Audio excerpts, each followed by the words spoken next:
Brought to you by TechnoSpark 20 series smartphones.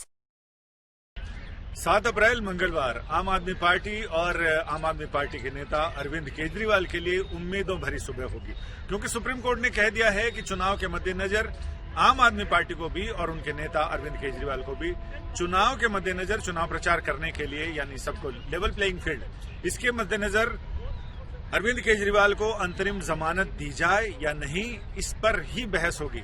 और उन्होंने कह दिया है, ईडी से भी 2 सवालों के जवाब लाने को कहा है। अव्वल तो ये कि अंतरिम जमानत के लिए क्या शर्तें हो सकती हैं, इस पर अपने मुवक्किल ईडी से मशवरा लेकर आए, निर्देश लेकर आए। और दूसरा ये कि क्या अरविंद केजरीवाल अंतरिम जमानत पर या जेल के अंदर फाइल साइन कर सकते हैं या नहीं।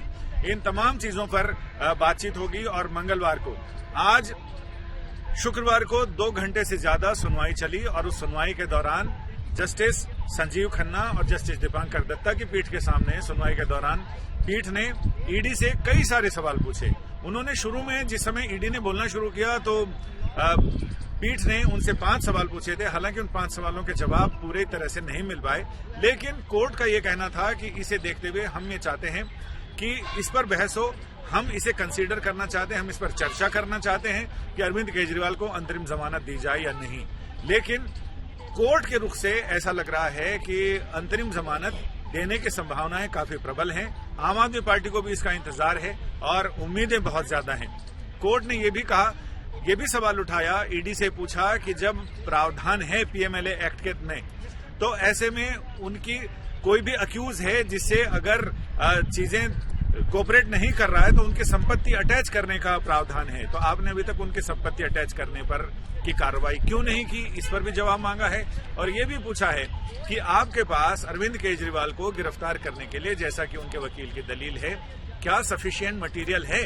एसवी राजू जो एडिशनल सॉलिसिटर जनरल हैं, उन्होंने ईडी की पैरवी करते हुए ये कहा कि हाँ, जांच अधिकारी को ये पूरा अधिकार होता है, उसका एक विशेषाधिकार है, प्रिविलेज है, और वही तय करता है जो उपलब्ध मटेरियल है उसके आधार पर गिरफ्तारी की जाए या नहीं। और जांच अधिकारी ने अपने विवेक से उनकी गिरफ्तारी की है। और हमारे पास इतने समृद्ध मटेरियल हैं जो हम अभी अरविंद केजरीवाल के वकील के सामने उनको प्रदर्शित नहीं कर सकते हैं, क्योंकि ट्रायल में उनकी जरूरत पड़ेगी और हम उसको उस समय ही प्रदर्शित करेंगे। कोर्ट ने भी ईडी की इस दलील पर सहमति जताई। लेकिन अब सबसे बड़ा मसला है, मंगलवार 7 मई अरविंद केजरीवाल को कितनी राहत मिलती है, कितने दिनों के लिए मिलती है।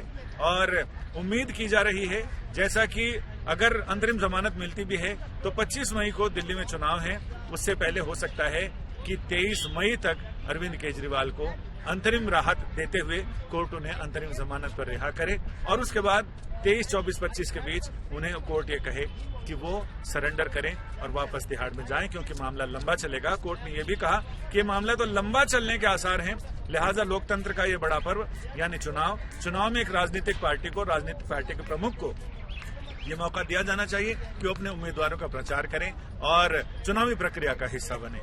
कैमरामैन के साथ संजय शर्मा, दिल्ली।